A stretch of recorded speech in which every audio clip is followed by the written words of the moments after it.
ఆదిత్యని మరీ క్లోజ్గా వాచ్ చేస్తూ ఇబ్బంది పెడుతున్నట్టుందే. మొన్న గొడవ పడినప్పుడు కూడా ఫ్రస్ట్రేషన్లో మొత్తం వెంటౌట్ అయ్యాడు. అదేదో కోపంలో అనేసుంటాడే. వాడేం మీన్ చేసి అనలేదని నాకు కూడా తెలుసు. నేనే వాడిని కంట్రోల్లో పెడుతూ ఏదో ఒక బాస్ ఎంప్లాయీని ట్రీట్ చేస్తున్నట్టు అనిపించింది. దీనంతటికీ కారణం ఏంటా అని ఆలోచించా.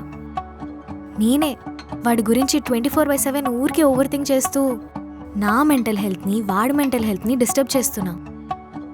అందుకే కొంచెం వాడి నుంచి స్పేస్ తీసుకుంటే ఇవన్నీ తగ్గుతాయని వాడితో కొన్నాళ్ళు మాట్లాడనని చెప్పాను. కష్టంగానే ఉంది, బట్ ఇది నాకు వాడికి చాలా అవసరం. అంత బాగుంది, మాట్లాడొద్దు అని నువ్వు ఫిక్స్ అయ్యావు. మరి వాడి పరిస్థితి? ఏం పర్లేదు, బాబుగారు ఉండగలరు. ఏంటి, it's just matter of few days అంతే. ఆదిత్యానా నీకెందుకు కాల్ చేస్తున్నాడు? అది